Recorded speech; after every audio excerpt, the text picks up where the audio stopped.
कल हमने बात की थी कि चेंजेस दो तरह से होता है।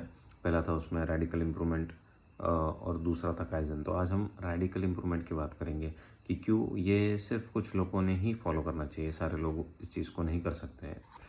सबसे पहली बात ये होती है कि अगर आप रेडिकल इम्प्रूवमेंट करना चाह रहे हो तो दिक्कत यहाँ आती है कि आज तक आपकी एज जो भी होगी 25 साल, 30 साल, 40 साल, वॉटएवर, तो आज तक आपने जो चीज़ें की हुई है रोज़ उठ के डेली इतने सालों से, आप एक दिन उठ के कहते हो कि ये सारी चीज़ें अभी मैं बंद कर दूंगा, मैं दूसरी चीज़ें करना चालू कर दूंगा।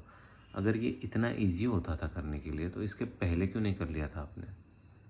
इसके पहले भी तो आप कर चुके होते थे अगर इतना ही ईजी रहता था सब चीज़ें चेंज करना। लेकिन इंसान के माइंड को सबसे हार्ड चीज़ जो होती है वो होती है चेंज करना। तो यू सी कि इतने सालों से आपका ब्रेन लिटरली फिजिकली वायर्ड है, न्यूरॉन्स ऐसे वायर्ड है कि आपको जो आप डेली चीज़ें कर रहे हो वो चीज़ें करने में कंफर्ट मिलता है। अचानक से आप बोलोगे कि मैं वो सारी चीज़ें छोड़ दूंगा, तो कैसे पॉसिबल है? वो न्यूरॉन्स तो वैसे ही फायर करना चाहेंगे। इट्स लाइक समवन जिसको सिगरेट पीने की रोज़ आदत है और फिर वो अगले दिन बोलता है कि मैं नहीं पीऊँगा, तो उसको जो केमिकल्स की ज़रूरत है उसके बॉडी में वो तो आना बंद हो जाता है।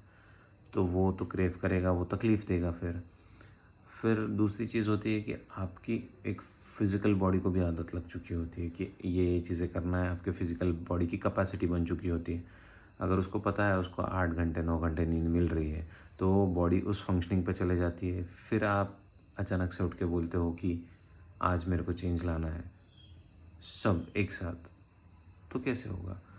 माइंड पे, बॉडी पे और इमोशंस पे स्टार्टिंग के 1 हफ़्ता आप शायद कर लो, लेकिन उसके बाद ये तीनों चीज़ों पे जो स्ट्रेन आना शुरू होता है, जो बोर्डम, जो इरिटेशन और अचानक से सब उल्टी चीज़ें, ख़राब चीज़ें होने लगती है, तो इसको हम झेल नहीं पाते हैं।